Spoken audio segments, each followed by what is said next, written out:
ए दादा बताई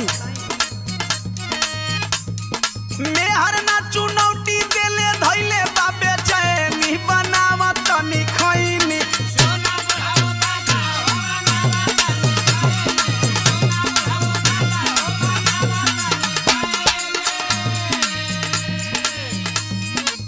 यहाँ का अर्थ हुआ हो?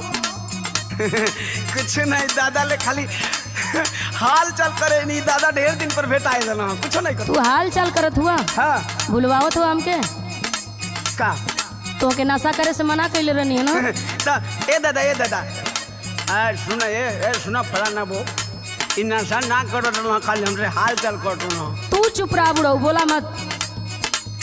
अब तू हम हूँ के डटबू अरे सुना पहले इनकर हाल सुना। सुना बिगाड़ लिखले दासा करही में नशा हो